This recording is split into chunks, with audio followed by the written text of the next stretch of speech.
Last week, I had the opportunity to go to the Federal Way Mayor's Address. So you know how the president has the State of the Union address?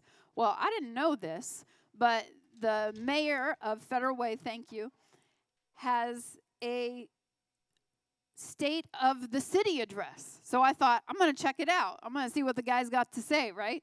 This is our city. And so I went to the address, and he started talking about all of the new things in the construction that's happening in the next few years. Here, if you didn't know, there's 6 brand new businesses opening up in the next few years. Amazon Fresh, you guys know, just opened, right?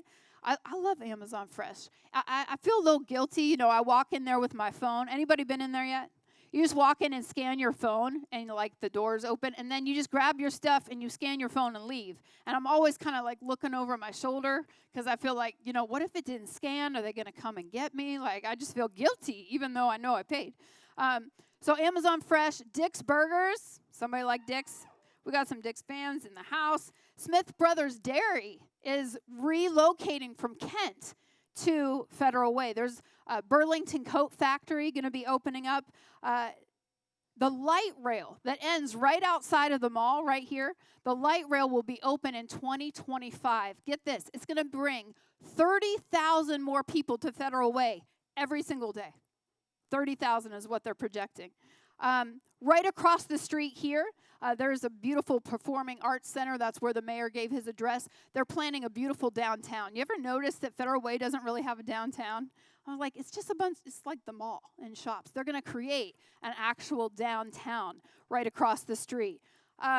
Amazing things are coming for our city, but can I just be honest? Between now and then, it's going to be a little bit messy, right? Because we all know that construction brings disruption, right? And so between now and then, guess what? Traffic's going to be disrupted. Your travel plans might just be a little rerouted, disrupted. Your schedules will be disrupted. Our view is not going to look the best.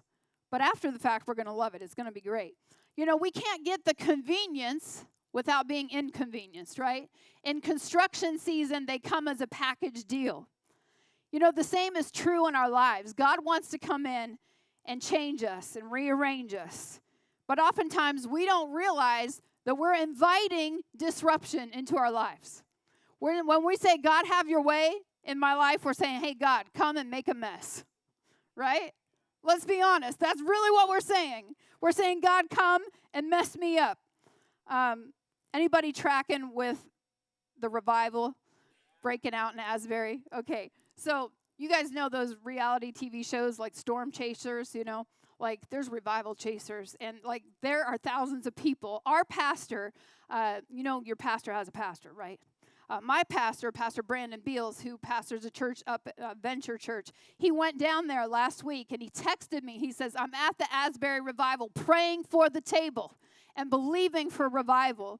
And some of you were here on Friday night, but there were 40 young people at a throwback worship night. And can I tell you, the altars were full. There were young people with their hands lifted high, tears coming down their face because they were hungry for God.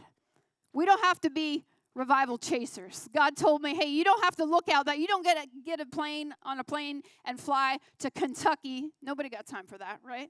We can come to church right here, right now, because God wants to do revival. Are you ready for God to disrupt you? Last week, we learned that in construction season, it started with holy heartbreak. Remember Nehemiah? His heart was broken because the walls were broken. And then then he transitioned to this holy hunger. He wanted change. And then, how many know, it leads to holy hustle. He had to do something about it. He had to get to work. And Nehemiah was on a major renovation project. How many know back then when a city didn't have walls, it was exposed to their enemies? Now, cities don't have walls now. We have police, and we have civilization, and we have rules, right? But back in the day, they had walls to protect themselves. And when the walls were down, they were exposed. And really, the theme of Nehemiah starts with this concept of rebuilding, but then it transitions to restoring. How many are into the fixer-upper kind of TV shows? Anybody watch those ones? Yeah, I see some pointing fingers. There's Fixer Upper, Property Brothers, Good Bones. They know how to take a dump and make it a dream house. And can I just tell you, we've lived in some dumpy houses over the years. We've lived in some fixer-upper kind of houses over the years. And sometimes I think we get obsessed with what can we fix up in our houses. But can I tell you, God is obsessed about restoring our lives. God is obsessed about coming into our lives and saying, hey, I see some things that need restored, and it might look like a mess right now, but just give me some time. I can fix it up, right? 2 Corinthians 5:17 says this. This means that anyone, say anyone who belongs to Christ has become a new person. The old life is gone, and the new has begun. God looks at our lives and he sees the possibilities for what he wants to restore in us. Can I tell you, my life has been one process of restoring. My family of origin is marked by brokenness in every way. Divorce, depression, addiction, suicide, prison time, you name it. But I am living proof that God is in the restoration business. And so are you, because you're here today. And God's not finished with you yet. I believe that God is looking at us. He's looking at the church today, saying it's time to restore. It's time to restore. It might be messy. It might be inconvenient. I might have to disrupt a few things. But if you'll be willing to come into construction zone and let me restore, I will restore. It's restoration time. You know, restoration takes unified effort. You ever notice on those shows? I was like, man, if like 50 people showed up at my house, we could fix this thing up in a heartbeat, right? I mean, Joanna Gaines gets up there and, on demo day, Chip he's got 50 people tearing down walls. And then on the day where she comes and brings in all the cute pillows and candles and furniture, right? She's got 50 people walking in there. It takes some unified effort to see restoration, right? The same is with the church. It takes unity. Imagine what we could do when we come together as the people of God and say, we're going to share our time, our talents, our treasures. Nothing would be impossible for us. Today we're going to talk about unity because I believe that the secret sauce in Nehemiah's success was he was able to unify the people. He didn't build that wall all by himself. He was able to unify the people. So I want to welcome to the table this morning Brandon and Cedtrecia. Give them a hand. Okay, so what's your favorite renovation show? Are you into the renovation shows? There's so many of them. It used to be just like one or two, and now it's like every station. Yes. On Saturday, I'm flipping through. I'm like, is there anything on but somebody like flipping a house? Yeah. I would say Love It or List It or Property Brothers. Yeah. We got some fans. I love those. Property Brothers. Me and Michael used to bet, like, who do you think's are they gonna love it or are they gonna list it? Yeah, so yeah. I always win. No, she knows. What do you watch? I always love it. Growing up, there was a show called Extreme Makeover Home Yes. Edition. They would find this family that was like, that had this story, and they would demolish their house and build them like this brand new custom house. mansion in a week. Yeah. And they'd go to Right. Disneyland in the meantime, and it was crazy. And the guy who hosted it was named Ty Pennington, and he was so cool. Yes. I wanted to be him. Everybody wanted Did to you be. cry, though, when I would cry. Oh, move that bus. Yeah. Move that bus. I She starts remember. crying. And then, I don't know if you knew this, but our parent church Venture, there's two people that actually go to that church that have a show Yes. on HGTV. Yes. It's called Unsellable Houses. It's Yes. the Yeah. Lamb twins. Right. So I Yeah. feel like we're connected to them. I don't know if they know who we are, but I certainly know who they are. So. Yeah, we can claim them. They're part of Yeah. our family. I was just up at Venture a few weeks ago. They have a Like a kind of billboard, van right? out With their there, and faces their on it. names are on it. Yeah. They're like, hey, this is our church. So, Brandon, when we look at this whole restoration project in Nehemiah, where did he start? We ended last week with the work just started, right? But now, where do we go from there? Yeah, so it's interesting to see after Nehemiah prayed and fasted what his next steps were. Yeah. They were pretty strategic. Yeah. So he could have just grabbed a hammer and got to work. That's what I think I might have done, or Right. a lot of us would have done. It's like, Pick all up right, a let's hammer. get to work. Let's get our tools together. But he was strategic, and he knew what needed to happen, and he needed to gather people and unite them, actually. So in chapter 3 of the book of Nehemiah, he kind of reveals the secret of his strategy. So we'll kind of go over the SparkNote version, and hopefully you'll see a pattern here. But Nehemiah 3:1, then Eliashib. Is that the Yeah, name? sure. I know. Eli. Yeah, for we'll short. call him Eli. I know Dr. Himes is probably, he knows the name. He's the high priest, and the other priests started to rebuild at the sheep gate. Yeah. All right? I don't know what a sheep gate is, but they were It was a rebuilding gate. there. You had to name it something. Name it right? something, right? Nehemiah 3:3, the fish gate was built by the sons of Hassanah. All right. Again, I don't know if that's names right, but now we're making the fish gate there, all right? And then we're going to go to 3:13. The valley gate was repaired by the people of Zanoah and led by Hanun. Yeah. All right, so you see a pattern going on here. Yeah. All these names that I can't pronounce, they're different people. All these other people are coming in together, Yeah. and they're working on these Yeah. gates. They're bringing the restoration together. Yeah. And it's because there's a community. So what's right. Nehemiah's secret weapon that he's unleashing here? Well, it's unity. It's the community that he's bringing together. He's not Yeah. doing it alone, Yeah. but he's bringing individuals Yeah. together to help good. unify the work and bring it together. So Yeah. there's this micromanager proverb that says, if you want something done right, do it yourself, right? How many of you said that before? Sometimes I feel that, like, I know. if you want something done right, I'm just going to do it myself, right? Yeah. There's another proverb that says, if you want to go faster, go alone, but if you want to go farther, Yeah. go Yeah. together, right? That's good. So Nehemiah recognized the power of going together. You know, you could go alone, you could do it yourself, and Yeah. maybe it would be faster. But I don't know about you, but I would much rather be a part of something that lasts Yeah. and that good. has distance than something that's just a flash in the good. pan. You know what I mean? That's Yes, right. yeah. So there's two areas of our lives where we need unity. So Yeah. we need unity with God, Yeah. and we need unity with each other. Yeah. It's good. Until we come in alignment with God, He doesn't have freedom to bring the change we need in our lives. Our first challenge is to get into unity with God and Yeah. what He's wanting to do with our lives. Yeah. And I love the example of Jesus, right? If anyone had an excuse to be a micromanager, it was Jesus, right? In Matthew 28, the Great Commission, He says, all authority in heaven and on earth has been given to me, right? So if that's the truth, I mean, He could have just done His own thing. He didn't need the disciples. He could have just ran, one-man band and did all the Yeah. miracles and rise from the dead. He didn't need people, but it goes on to say, therefore, He's talking to His disciples, the 11 disciples at this point, therefore, go and make disciples of all nations, baptizing them in the name of the Father, the Son, and the Holy Spirit, and teaching them to obey everything that I've commanded you. So we look at Jesus and His example. If anyone had the excuse to do it alone, it's Him, but He wanted to bring people on. He wanted to invite us and invite people onto His mission and bring unity there. So, God has called us to make a church and work together on the mission of making disciples of all nations. So And good. I think sometimes we underestimate what we can do with other people, right? Yeah. If we are together, Yeah. can you imagine what we're able to do? So good. So the table question I have for you is, what are some practical ways that we can get unity with God and each other? Yeah. I would say fellowship, which is basically spending time with God and spending time with people, because in spending time with people and spending good. time with God, you can see what the need is and you good. can see what your part can be. Yeah. I think for me, it seems like, I remember when social media, signing up for Facebook the first time, I was like, oh, I could see all my friends from high school and everything. But now it's kind of turned into something a little different. I feel like instead of uniting us, sometimes it can divide us a little bit. Yeah. And I feel like we can focus on our differences, right? Whether it's cultural or political or even generational differences. Like sometimes my daughter says things, I'm like, can you speak in English? Like, I don't even know what that word is, right? Sure.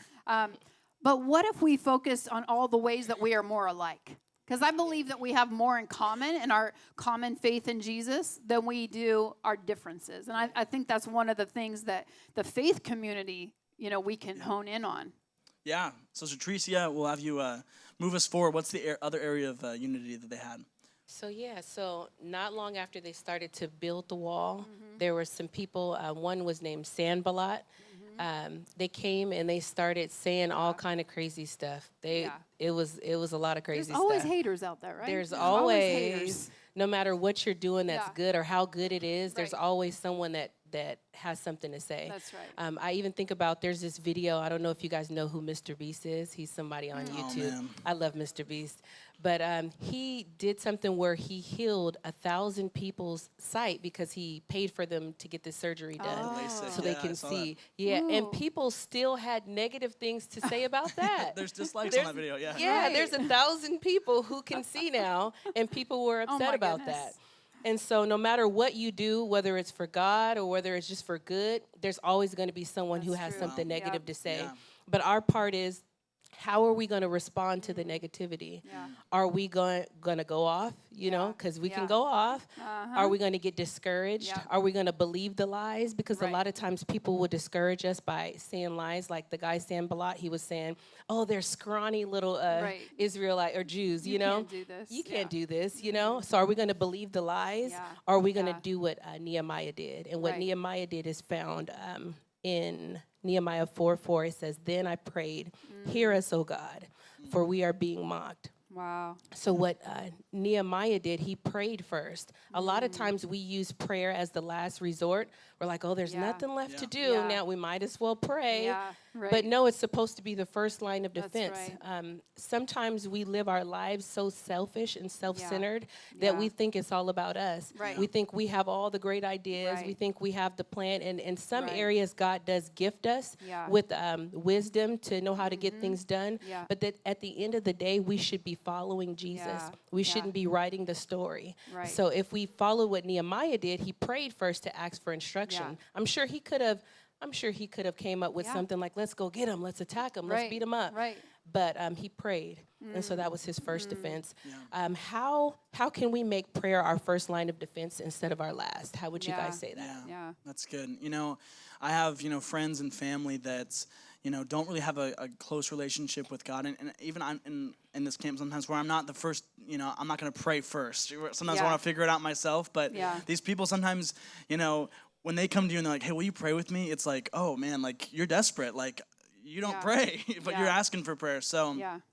instead of, like you said, making it that last resort, like, how do we make prayer something that we do, even in seasons when we Yeah. don't necessarily need Yeah. it, right? I think of an example of, like, maybe you don't have a great relationship with your boss, and maybe it's tough to talk to your boss. I like my boss, but maybe you don't have a great relationship with your boss. So like when a work problem arises and you need Yeah. to go to the boss, like, it might be kind of uncomfortable, but if you have that relationship with the boss, when something arises, you're already going to have That's that kind of good. foot in the door. You're already Yeah. going to have that level kind of understanding. They're going to understand how you think and how they think, and you're going to be able to to go farther there. So Yeah. obviously God knows us a lot more intimately than our Yeah. boss ever will, but Yeah. it's kind of the same principle there. If we have a relationship, if we have a pre-existing kind good. of thing going on with God, it's going to serve us much better than if we, Yeah. have nothing and we're trying to start from zero. Yeah, That's that's really good. good. I feel like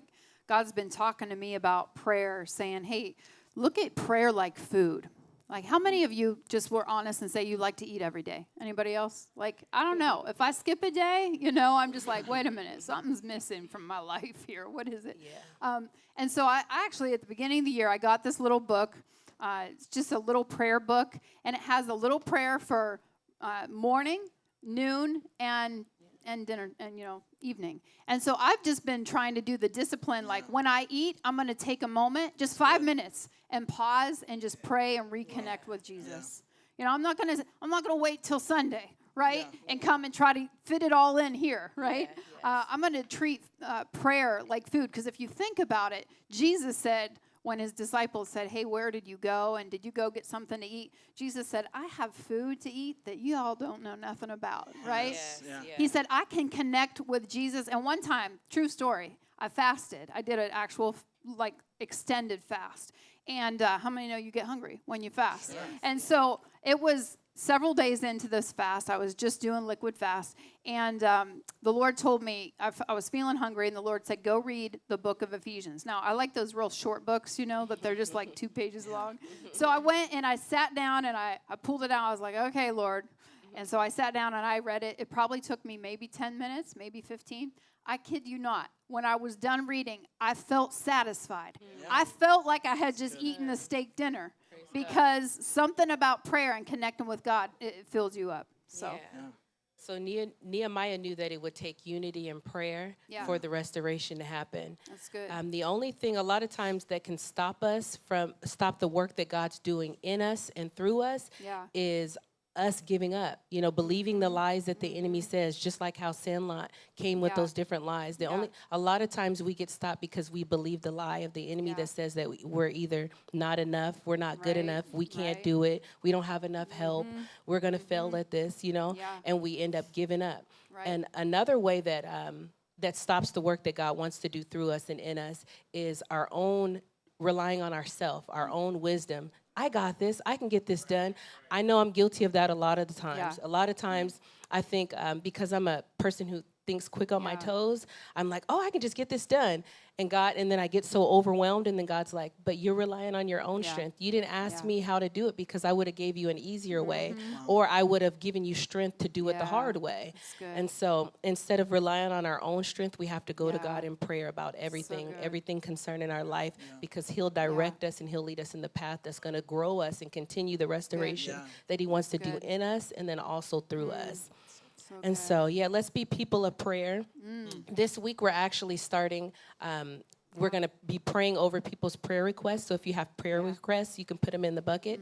And once a week, we'll begin to pray for people and pray for all of us and pray for the community. That's good. So what else? How else can we find unity? Yeah, I love this, that you were talking about unity in the community, unity in prayer. But there was something else that happened that I think we can easily overlook. Nehemiah, some people started complaining to him. Now, when you're the leader, right, people tend to complain. We were pastoring in Minneapolis, and we weren't the lead pastors, but there was this lady who would come to the church every single week and complain to the lead pastor about something, to the point where she was like, "Why are you here? Like, why do you just keep coming?" You know. But a wise leader will stop and listen. At least listen and consider, like, what is this complaint, and is there truth to this, and is there discernment? And so Nehemiah listened, and here's the reality. Everybody complains. I complain. You complain, right? My latte's too hot. My latte's too cold, right? We've got complaints. But sometimes our complaints are legitimate. I remember a few years ago, I was a victim of identity theft, and so I started getting all these bills in the mail of credit cards that I didn't take out. So I had to call and do what? Kind of complain and say, hey, these weren't mine, and they had to fix it. So sometimes they're legitimate. And Nehemiah stopped, he listened, and he discovered what was happening. There was some legitimate things that were happening that were wrong. And basically, the people were just being greedy. How many know humans can be a little greedy, right? Yeah, sure. Especially in America. I mean, we kind of brag about our capitalist society, and there's some strengths to that, but man, we can just be greedy. Yeah. And he figured out that some people who had power were charging such high interest that they were having to do the unthinkable and sell their kids as slaves. Wow, yeah. They were like, wait a minute. And I love what Nehemiah says in chapter 5, verse 9. He simply says this, and I love it that there's an exclamation point at the end of the sentence. He says, what you are doing is not right. Yeah. He tells them, stop charging excessive interest to your brothers and your sisters. Pay them back the land that you're stealing from them and repay the overpriced interest. They had unity in this third area, and they unified around the concept of justice. Yeah. And what's justice? Simply doing what's right, right? Yeah. And so when they saw something that wasn't right, they said something. Yeah. You ever hear that? You see something, say something, right? Yeah. The airport, at other places. And God's people united around this concept of justice. Yeah. And, the church, the Big C church, we're just part of the church, right? The Big C church has always been a voice for the voiceless. Mm-hmm. We have always been hope for the hopeless. And, when we see something that's not right, let's be like Nehemiah. Yeah. When we see teens on the streets, something in our hearts should say, that's not right. Yeah. When we see struggling moms that don't even have money for formula and Pampers, something in us should say, that's not right. Yeah. Right? When we see youth that are out there with nothing left to do but get into trouble and nobody's helping them or loving them, and the church is pointing our finger, but we're not bringing them in, we should say, that's not right. Yes, yeah. Right? When we see girls and women being sex trafficked, we should say, that's not right. When we see 40,000 people's lives taken and destroyed, we should say, that's not right. Yeah. I'm going to do something about it. Yeah. The church has always been a voice for justice. Can I tell you, we are God's plan A to bring restoration in the world? Mm-hmm.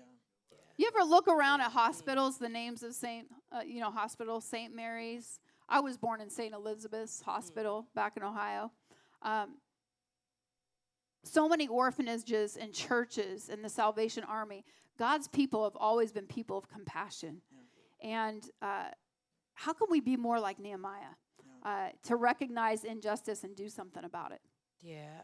First, I want to point out that Nehemiah, when I was reading this story again, I was like, he's fiery. Because even in his prayer, when he was praying to God about the Sanballat or whatever, he was like declaring some stuff. Mm-hmm. He was like, this is not his exact words, but he was like, don't let their prayers be answered. Don't forgive their sins. That's right. He was going in on them. Right. So when I saw that, I'm like, okay, it means we have to be bold too.